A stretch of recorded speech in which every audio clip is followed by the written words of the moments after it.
And there's a new documentary out on Netflix about Dan Rather. So he began his career with CBS News in 1962. The Negroes who live in this rural area have been told for years that that moss-covered oak back there was a hanging tree during the time of the Civil War.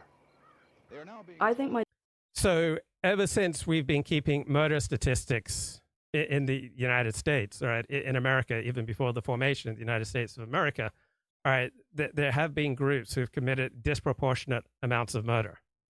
And it hasn't, in matters of, criminal killing, right, it hasn't usually been whites who are disproportionately killing blacks, right? And these kind of inconvenient statistics don't tend to occupy much space in the news because the news reflects very much an enlightenment. People are basically good. People, therefore, corrupted by society when they do bad, and that the greatest evils are ignorance and bigotry. And so this is the center-left, liberal-left perspective that dominates the news media. It's an enlightenment perspective that we can create our own meaning and our own reality and our own morality within our own heads, and that people are primarily individuals who are born with certain inalienable rights, as opposed to a traditional view, a tribal view, a religious perspective, a national perspective, that we are primarily members of a tribe, an extended family, a nation, a religious community. And that's how we all experience life, all right? We don't have enough cognitive processing power to slot everyone we meet as primarily individuals. Instead, we see them as representatives of groups, right? That person's gay, that person's Jewish, that person's black, that person's Australian, right? That person's a surgeon. That's how we process life. My dad had a certain destiny that he listened to. He had a calling to do what he does. My dad is a deeply, deeply religious person. right.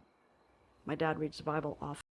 So one thing I've noticed from the hundreds of people that I've interviewed, that whenever someone is described as deeply religious, or someone who describes himself as deeply religious, to take these claims with some skepticism.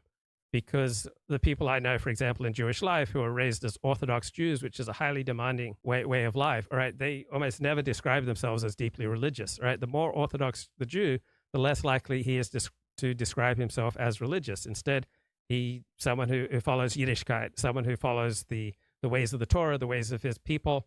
So showy claims are something to be highly skeptical about. Often, it's a source of comfort to him. His faith, that you love your fellow man in his particular way. Right. So we develop much of who we are and the claims that we make about ourselves in our self-presentation to try to counter the most painful and damaging accusations against us.